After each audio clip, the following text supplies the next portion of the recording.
오늘은 조금 특별한 이야기를 다뤄볼까 합니다. 어느 작은 양로원에서 할머니가 돌아가셨습니다. 간호사들이 조촐한 할머니의 짐을 정리하다가 그녀가 쓴 시를 발견한 것인데요.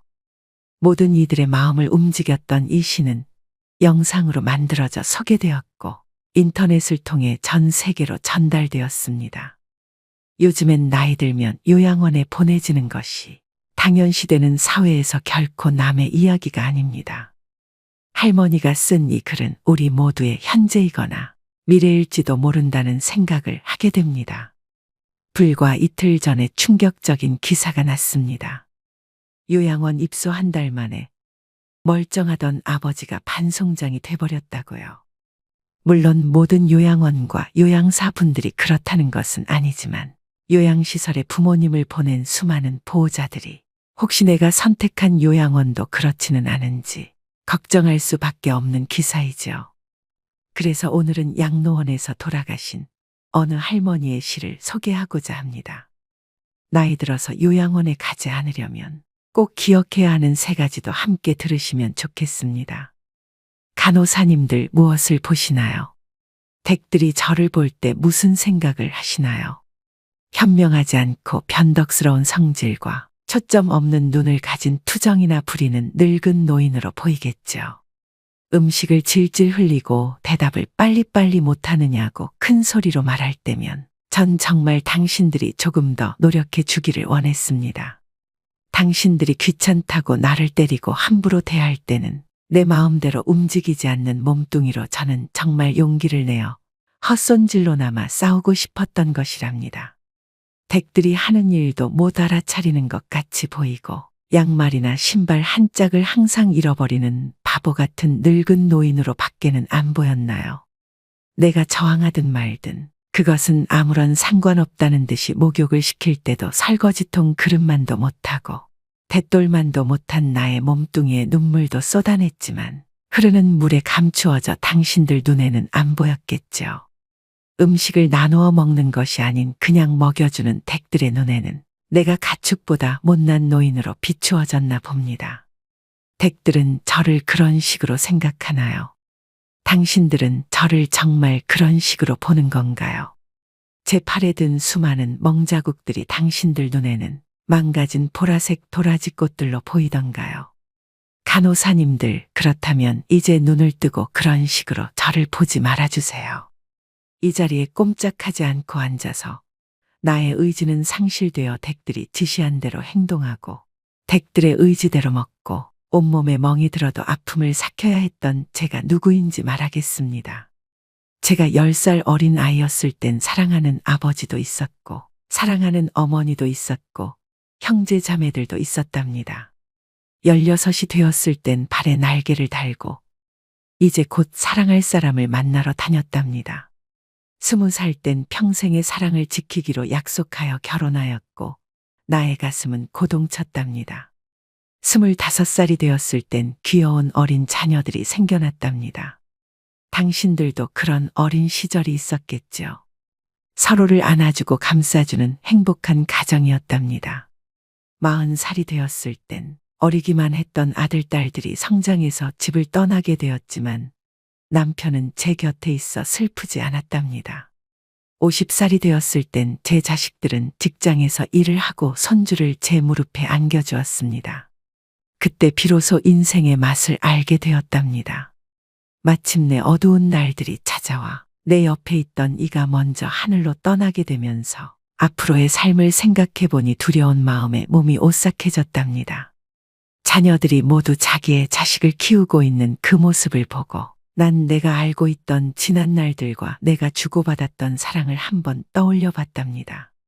저는 이제 늙은이가 되었는데 참으로 우습게도 늙은이를 바보처럼 보이게 만드는 것들을 보면서 세월은 참으로 잔인한 것 같다는 생각을 해봤답니다. 몸은 망가지고 우아함과 활기는 떠나버렸고 한때는 마음이었던 것들이 이제는 무딘 돌이 되어버렸답니다.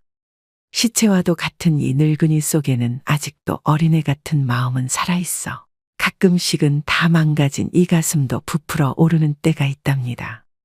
좋아하는 사람이 생겨 젊은 시절처럼 사랑도 하고 싶다는 꿈도 꾸어본답니다. 즐거웠던 일들을 기억해보고 고통스럽던 일들도 떠올려보면서 저는 지금 다시 한번 용기를 내어 삶을 사랑하며 살아가려 합니다. 너무 짧고 빨리 지나간 지난 날들을 생각하면서 영원한 것은 아무것도 없다는 엄연한 현실을 받아들이기로 했답니다. 이제 사람들이여 눈을 떠보십시오. 투정이나 부리는 늙은이로만 보지 말고 좀 더 자세히 나를 봐주세요. 당신의 아버지는 아니나 아버지일 수도 있고 당신의 어머니는 아니나 어머니일 수도 있습니다. 그냥 가축에게 모이를 주듯 하지 마세요. 그냥 먹고 싶습니다. 멍들게 하지 마세요. 가슴 속에 멍을 안고 떠나지 않게 해주세요. 사는 동안에 하나뿐인 나의 간절한 소망입니다. 이 글을 보고 어떤 생각이 드시나요? 이 할머니의 글은 우리 누구에게나 닥칠 수 있는 가슴 절절한 사연입니다. 인간은 태어나는 순간부터 죽음을 향해 달려갑니다. 죽음에 대해 생각하거나 이야기하는 것을 불경스럽게 생각하지만 삶과 죽음은 동전의 양면처럼 함께 있습니다. 대자연의 섭리 속에서 펼쳐지는 한편의 드라마와도 같은 인생사에서 지금 우리는 어디를 향해 가고 있을까요? 현대판 고려장이라고 불리우는 적나라하게 표현된 요양원의 현실에 공감을 하면서도 어쩐지 애잔한 마음이 남습니다. 남의 일이 아닌 바로 나에게도 다가오고 있는 길이라는 현실에 씁쓸함도 느껴집니다. 우리는 왜 요양병원에 가야 하는가? 우리는 왜 요양병원에 보내야 하는가? 우리는 왜 요양병원을 끊을 수 없는가? 요양병원과 요양원이 과연 누구를 위해 존재하는 것일까? 생각해 보셨나요? 이것은 시대의 흐름에 따라 필요하게 되었고, 현재는 없어서는 안 될 산업이 되어버렸습니다. 그곳은 정말 병원일까요? 사실은 모두가 알고 있습니다. 죽기 직전까지의 시간을 최대한 버티는 곳이라고 말이죠. 모든 자식들이 그런 것은 아니겠지만, 늙은 부모가 귀찮아서 돈 몇 푼이면 해결된다는 아니란 생각에 요양원으로 보내지는 노부모들이 많아지고 있습니다. 그때 부모님의 슬픈 얼굴을 자세히 들여다보는 자식들이 얼마나 될까요? 애써 외면하고 모른 척 해야 하는 현실에 자식들의 가슴도 무너지는 경우가 많을 것입니다. 똑바로 쳐다보지 못하는 자식들의 면전에서 부모는 애써 슬픔을 보이지 않으려 굳어만 가는 얼굴에 미소를 띄웁니다. 나는 걱정하지 말고 잘 살라는 부모의 말 한마디가 팍팍한 현실을 살아가는 우리들의 가슴에 얼마나 와닿을 수 있을까요? 이제 우리나라는 2025년이면 인구 5명 중 1명이 65세가 넘는 초고령화 사회로 진입합니다. 또 그런 와중에 출산율은 사상 최저치를 매년 경신하고 있는데요. 노인 인구는 급속도로 많아지고 새로 태어나는 사람은 급속도로 적어지고 있습니다. 남녀 통합 평균 수명은 84세로 늘어났고 머지않아 90세를 목전에 두고 있습니다. 쉽게 말해서 지금의 40, 50대 중년층들이 60, 70세가 되었을 때 80, 90대의 부모들을 부양해야 된다는 사실입니다. 과거에는 자식들도 많이 낳아 자식에게 부모의 노후를 의지하거나 부양받는 것을 당연하게 여겼죠. 이제는 노인이 노인을 부양해야 하는 시대입니다. 고독사를 다룬 스틸라이프라는 영화가 있습니다. 주인공인 공무원 존이 거두어들이는 시체들 대부분이 홀로 죽음을 맞이한 사람들입니다. 존이 직접 처리를 해서 장례까지 치러줍니다. 하지만 그 장례식에는 아무도 참석하지 않습니다. 아픈 부모를 자식들은 돌보지 않고 찾아오지도 않습니다. 그렇게 생전 일면식도 없는 사람들의 마지막 가는 길을 존은 진심을 다해 애도합니다. 이처럼 삶과 죽음에 대해 깊게 성찰을 하게 되는 작품인데요. 이 영화 속의 이야기가 이제는 우리가 처한 현실과 별반 다르지 않다고 느껴집니다. 마처 세대라고 불리는 지금의 5, 60년대생 부모님들은 갖은 고생을 다 하셨을 겁니다. 또 고도성장의 주역이자 민주화를 이뤄낸 핵심적 세대인 이들은 세계에서 가장 가난한 나라 중 하나였던 대한민국이 선진국에 이르기까지 그 중심에 있었습니다. 중년에 들어서는 부모 부양과 자녀 교육을 도맡아 이중고의 등골이 휘지만 배고픈 시기도 견뎌냈던 강인함으로 그저 묵묵하게 열심히 살아오고 있는 세대가 바로 이 60년대생들입니다. 과거에 요양원이나 요양병원이 어디 있었겠습니까? 부모님이 갑자기 편찮으시면 자식들이나 며느리가 다 도맡아 보살폈죠. 그렇게 수십 년을 살다 보면 어느덧 내 나이가 60이 넘습니다. 이 얼마나 비참한 인생인가요? 이제는 시대가 바뀌어서 인식도 많이 달라지고 굳이 힘들게 부모를 부양해야 된다는 생각을 하지 않는데요. 원하든 원하지 않든 결국에는 요양원 아니면 요양병원으로 보내지게 되어 있습니다. 하지만 막상 시설에 보내려고 하면 여러 가지 문제들에 직면하게 됩니다. 우선 요양병원과 요양원의 차이점을 설명드리기 전 아셔야 될 게 있습니다. 요양병원은 말 그대로 의료기관인 병원으로 치료가 필요한 어르신들이 입원을 하는 곳입니다. 요양원은 요양이 필요한 어르신들이 입소하는 생활시설로 어르신들의 일상생활을 돌봐주는 곳입니다. 먼저 요양병원의 간병비는 장기요양보험의 대상이 아니기 때문에 환자가 전액 부담을 해야 합니다. 병실비와 진료비의 경우 80%가 건강보험으로 지원되어 환자는 20%만 부담하게 됩니다. 시설에 따라 다르겠지만 요양병원에 입원 시 평균적으로 월 60만 원에서 80만 원 정도이며 재활치료를 포함할 경우 100만 원에서 120만 원까지 증가할 수 있습니다. 시설 정도에 따라 들어가는 돈은 차이가 있지만 기저귀 값 등 부수적인 비용을 더하면 최소 110만 원 정도는 잡아야 되는 것이죠. 요즘 요양병원이 여기저기 우후죽순으로 생겨나고 있습니다. 그중 어떤 곳은 환자 유치에만 집중해서 시설 투자나 서비스질에 대해서는 관리가 제대로 되지 않는 곳이 많은데요. 그런 곳은 간병비는 싸더라도 실제로 입소하게 되면 삶의 질이 떨어지게 됩니다. 그래서 가격이 합리적이면서도 좋은 요양병원을 찾기란 하늘의 별 따기라는 것입니다. 두 번째로 요양원은 만 65세 이상이거나 65세 미만인 경우 치매, 뇌혈관 질환 등 노인성 질환을 앓고 있는 어르신 중 장기요양 등급을 받아야 입소가 가능합니다. 또 요양원은 요양병원과 다르게 상주하는 의료인이 없습니다. 의사가 없기 때문에 제때 치료를 받지 못하는 경우도 많이 발생하는데요. 그래서 사회적으로 이슈가 된 경우들도 많습니다. 국비 지원이 된다고 하지만 그게 얼마나 질이 좋은 서비스를 제공할까요? 실제로 지금 요양원의 구조는 인력이 부족해 혼자서 환자 20에서 30명을 보는 상황이라고 합니다. 상대적으로 지원이 많은 국공립 요양시설은 대기가 많아 들어가기도 어렵습니다.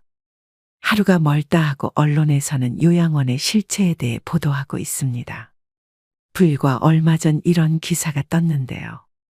요양원에 입소한 80대 노인이 입소 3개월 만에 다리를 절단해야 하는 상황에 처했다고 합니다. 그동안 가족들이 한 달에 한 번 요양원을 찾아 상처 부위를 보여달라 했지만 치료한 지 얼마 안 돼 붕대를 풀 수 없다는 이유로 거절했다고 합니다. 하지만 3달 만에 확인한 할아버지의 상태는 얼핏 보기에도 매우 심각한 상태였습니다. 짓물린 듯한 흔적도 있고 심지어 살이 썩어 뼈가 드러난 곳도 볼 수 있었다고 합니다. 가족들은 할아버지의 상태를 보고 큰 충격에 빠졌습니다. 자녀들 말에 따르면 할아버지는 요양원 입소 전까지 거동에 별다른 문제가 없었다고 합니다. 그런데 지금은 음식조차 스스로 먹지 못하는 상황이 되었고 음식을 먹으려면 콧줄을 이용해야만 한다고 합니다. 결국 무릎 밑을 절단해야 하는 상황이 불가피하다고 합니다. 진실은 무엇일까요? 계속되는 요양원의 학대 문제, 해결책은 없는 것일까요? 요양원은 종신형을 받은 죄수를 가두는 감옥이 아닙니다. 그런데 한국의 요양원은 꼭 감옥 같다고 말씀하시는 분들이 많습니다. 죽음마저도 두렵고 비참하게 만드는 이 현실이 너무도 안타까울 뿐입니다. 매스컴에서 이런 소식을 자주 접하면서 노인분들은 요양시설에 들어가는 것 자체가 내가 이제 죽으러 가는구나 라고 생각합니다. 인생의 끝자락에서 모든 것과의 이별을 준비해야 함을 알면서도 자식에게 버림받는 느낌을 받는 분들도 많습니다. 자식들도 당장 먹고 살기에 급급해서 늙고 병든 부모를 감당하기 힘들기 때문에 시설에 보내는 것은 부정할 수 없는 사실일 것입니다. 평소 자식에게 좋은 부모가 아니었다면 그 결정은 불보듯 뻔할 것입니다.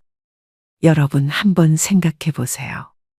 아무리 좋은 해외여행이라도, 아무리 좋은 호텔이라도 막상 집으로 돌아오면 집이 최고라고 느끼는 것이 당연합니다. 내가 아무리 풍족해서 최고급 요양시설에 들어간다고 해도 내 집만한 곳이 없다고 생각될 텐데요.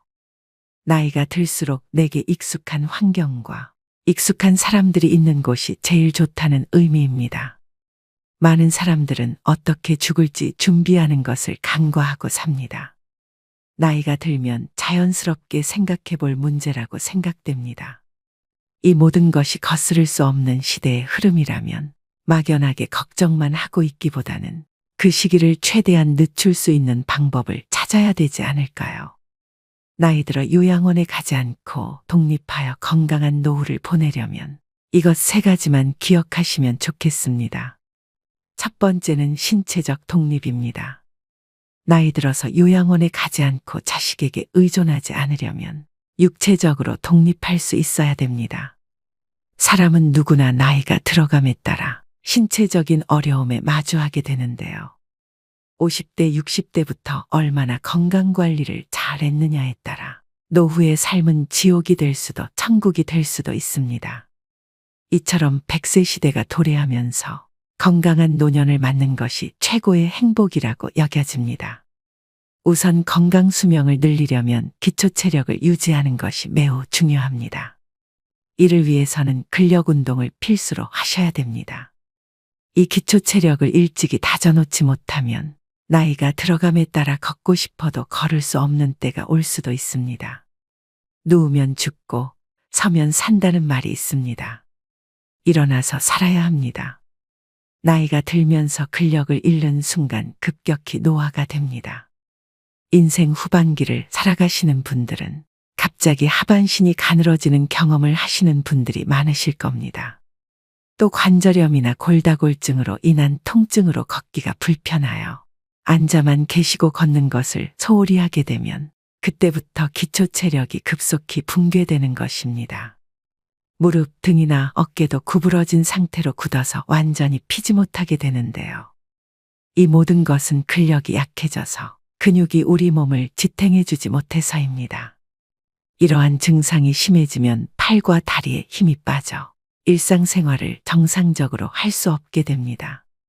노후에 자식이나 다른 사람에게 의존하지 않고 독립적인 노후를 보내려면 근력을 유지하는 것이 그 무엇보다도 중요합니다. 그렇다면 무병장수의 열쇠는 무엇일까요? 흔한 얘기이지만 이러한 노인성 질병은 운동으로 그 해답을 찾을 수 있습니다. 흔히 운동은 젊음과 장수를 보장한다고 이야기하죠. 의자에 앉았다 일어났다를 반복하거나 아령을 들고 발 뒤꿈치를 올렸다 내리거나 다리를 어깨 너비로 벌리고 서서 스쿼트 동작 또는 누워서 윗몸 일으키기 등을 지금 당장 실천해 보셔야 합니다. 마지막으로 중요하게 말씀드릴 부분은 균형을 잡는 운동인데요. 우리나라 65세 이상 어르신들 중에 낙상사고로 사망하는 경우가 정말 많습니다. 사고 사망 원인 중 2위가 낙상사고라고 하는데요.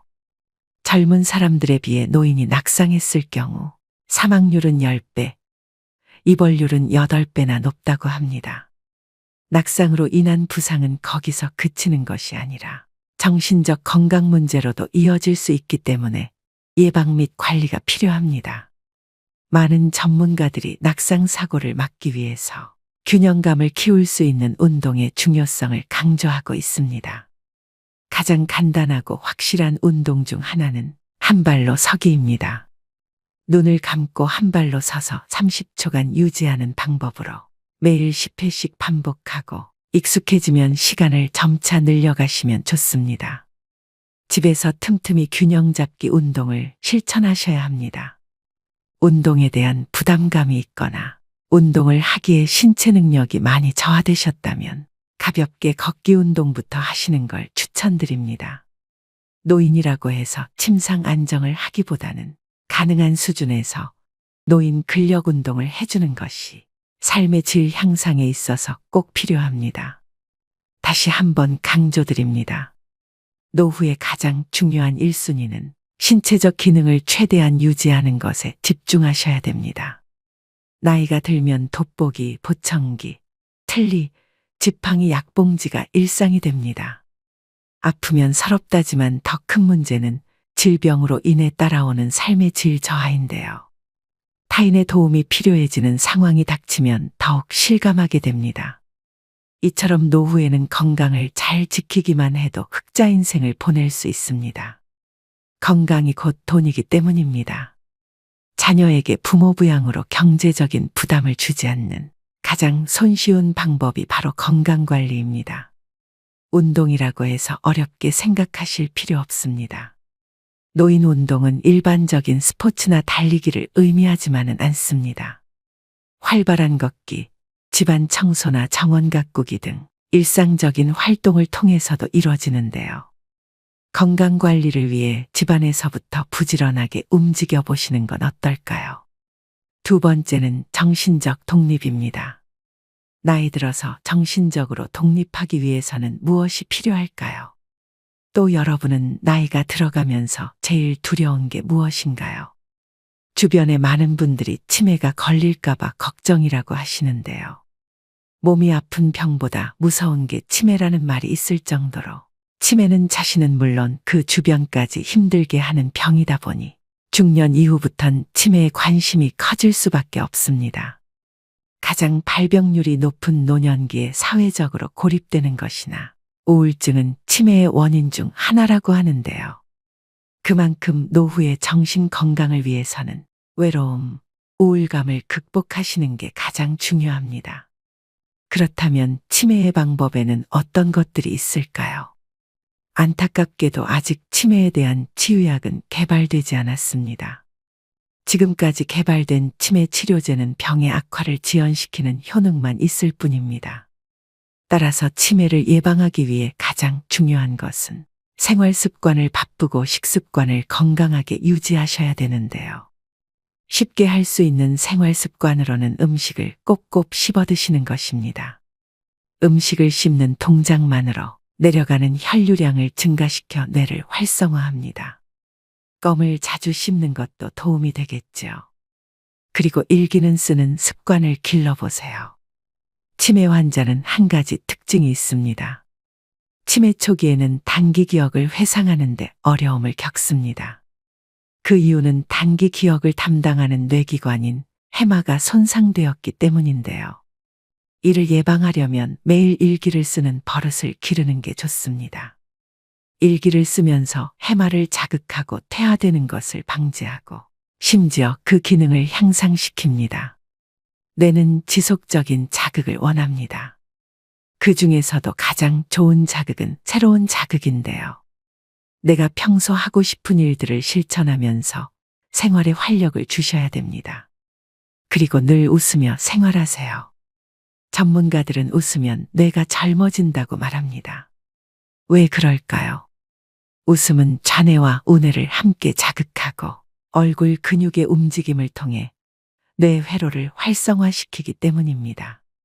우리가 기분이 좋으면 뇌의 혈류가 활발하게 흐르고 이로 인해 의욕이 넘치며 몸에 활력이 돌게 됩니다. 그런데 한 가지 특이한 것은 우리 뇌는 바로 진짜 웃음과 가짜 웃음을 구분하지 못한다는 것입니다. 그래서 억지로라도 웃고 산다면 진짜 웃음의 효과가 나타난다고 합니다. 그러니 지금부터는 일부러라도 많이 웃으시기 바랍니다. 또 무엇보다 사회적 고립과 우울증을 예방하기 위해 지속적으로 사회 활동을 하고 마음 맞는 사람들과 꾸준히 만나면서 소통하는 것이 중요합니다. 집에 혼자 있는 것은 치매로 가는 지름길이라는 것을 명심하셔야 됩니다. 가족이나 친구와의 만남, 취미 동아리 모임 등에 참여해 활발하게 활동하는 것이야말로 뇌에 좋은 자극을 줍니다. 종합적으로 노후의 정신적인 건강을 위해서는 긍정적인 마음으로 스트레스를 해소하고 혼자 있지 마시고 여러 사람들과 자주 어울리면서 즐겁게 사셔야 합니다. 부정적인 생각은 버리시고 지나간 과거를 후회하지 마세요. 하루하루를 즐겁게 보내는 생활을 하시기 바랍니다. 마지막 세 번째는 경제적 독립입니다. 길어진 노후를 대비해서 젊은 시절부터 경제적 자립을 위한 준비를 하셔야 됩니다. 더구나 노후의 자식에게 짐이 되지 않으려면 경제적으로 여유가 있어야 하겠죠. 자식을 키우다 보면 돈이 들어가는 일이 상당히 많은 것이 사실인데요. 노후 준비 안 된 부모들이 많은 것도 어찌 보면 당연한 일이지만 결과적으로는 가난한 부모는 자식들에게 짐이 될 수밖에 없는 게 현실입니다. 일은 넘으면 힘 빠져서 돈 쓸 일도 별로 없을 텐데요. 주변의 노후 준비를 소홀히 하는 사람들은 이렇게 변명하기도 합니다. 하지만 노년기에는 노부모 간병, 자녀 지원, 배우자 병환, 주택 수리 등 오히려 예상치 못했던 목돈 지출이 발생하기 쉽습니다. 이런 돌발 상황에 대비하려면 일찍부터 경제적 독립을 준비하셔야 됩니다. 잔고가 바닥나면 일하면 되잖아 라고 생각할 수 있지만 건강이 나빠져서 예전처럼 돈을 벌지 못할 가능성이 높습니다. 하지만 신체적 여건이 되시는 분들은 무리하지 않는 선에서 현역으로 일을 계속 하시는 게 좋습니다. 또 젊었을 때 모아둘 거리라고 후회하지 않으려면 저축하는 습관을 몸에 익히셔야 합니다. 소득이 줄어들면 그에 맞춰 씀씀이도 줄여야 하지만 한번 높아진 소비 수준을 낮추기란 쉽지가 않습니다. 하지만 은퇴가 임박했다면 온 가족이 한마음으로 덜 쓰고 짐을 줄이는 연습을 하셔야 합니다. 지금 벌고 있는 소득은 20에서 30년 후 고정적인 소득이 사라질 때 내 자신과 배우자가 쓸 소중한 씨앗입니다. 사람이 나이 들어 늙고 병이 드는 것은 인생의 당연한 순서이지만 저는 죽음 앞에서 온전한 정신과 육체를 최대한 유지하고 싶다는 생각을 하곤 합니다. 이미 겪고 계신 분들도 있으시겠지만 가족이 큰 병에 걸리면 사실 웃을 일이 하나도 없습니다. 긴 병에 효자 없다는 말은 빈말이 아닙니다. 가족 모두가 괴롭고 힘들어집니다. 이는 대부분도 감당하기 힘든 병원비와 부모의 돌봄 문제로 자녀들끼리 날이 서게 되는 것은 어찌 보면 당연한 수순일지도 모릅니다. 그 모습을 바라보는 부모는 얼마나 마음이 아플까요? 아무것도 해줄 수 없는 현실에 그저 눈물만 흐를 것입니다. 자식들도 먹고 살기 힘든 현실이기 때문에 부모의 부양은 정신적, 경제적으로 많은 부담으로 다가옵니다. 노후에 이런 비참한 일이 현실로 일어나지 않기 위해서는 하루라도 더 일찍 노후 준비를 하셔야 합니다. 지금 바로 움직이셔야 됩니다. 마지막으로 황혼의 나이에 무조건적인 자녀 지원은 독이 될 수 있습니다. 경제적으로 자립하지 못했다고 해서 계속 퍼주면 내 노후가 먼저 무너지게 됩니다. 자식에게 한 푼도 안 주면 맞아 죽지만 다 주면 굶어 죽고 밥만 주면 무서워 죽는다는 말은 우스갯소리지만 그 속에 뼈가 있음을 명심하셔야 됩니다. 이처럼 나이가 들수록 다른 사람이나 가족에게 의존하지 말고 독립적으로 독하게 살아가야 합니다. 그래야만 노후에도 경제적으로 자립하여 건강하고 행복한 노후 생활을 할 수 있습니다. 오늘의 영상 어떠셨나요? 나이 들어 자식에게 의지하지 않고 행복한 노후를 보내려면 말씀드린 세 가지만 꼭 지키셔도 충분하다고 생각합니다. 잘 산 인생은 높은 자리에 오르고 성공한 것이 아니라 매일 죽어도 여한이 없는 삶입니다. 누구나 죽는다는 것을 알고 있지만 마치 영원히 살 것처럼 오늘 하루를 허투루 보냅니다.